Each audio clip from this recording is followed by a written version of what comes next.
Hi guys, so with my cousin right now, and we're gonna go and check out maybe the best guitar collection, if not in the state, but in the Northeast.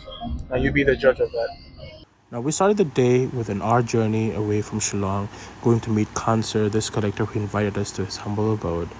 Starting off his collection, he showed us a Line 6 Catalyst amp, a Boss ME90, a Fractal Axe FX2 with the foot switch, and this was his Les Paul Tribute, which he said was his favorite.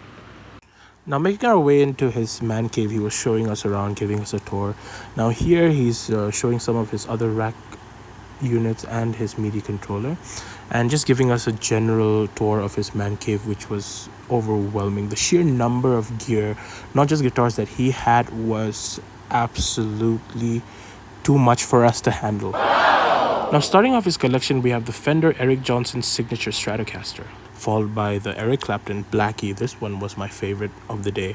Now, next up, we have a Fender Jaguar Kurt Cobain Signature, which was followed by the Player 2 Nashville Telecaster. What a beauty.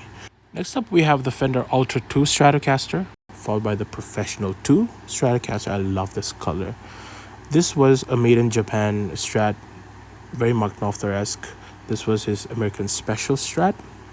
And this is a 75th anniversary made in Mexico Strat, followed by an American Deluxe. You don't see these anymore. Now, moving on to the Gibsons, we have a Gibson Les Paul Studio in wine red, beautiful, followed by the Gibson Custom Shop X Epiphone Les Paul Custom. This is a 1959 Les Paul by Epiphone, followed by an American Epiphone. So these are really rare. Now, after all these guitars, we still had so much more. And moving on to the heavy hitters, this is a Sinister Gates Custom Shop by Schecter, absolutely amazing. Followed by the Ibanez Pia, which was even more beautiful in person.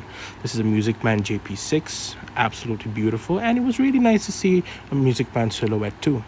Now, this was really beautiful, a Wolfgang EVH guitar with the stripes, and this was a PRS S2 594 McCarty.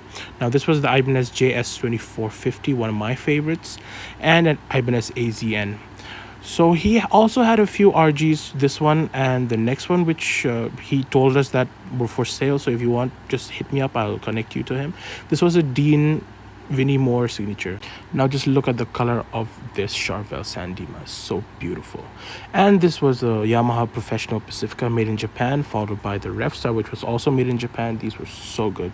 And just a random made in Japan Kelly. He had a few acoustics, a Taylor and a Martin, and a couple of basses like this Marcus Miller and a Fender P bass.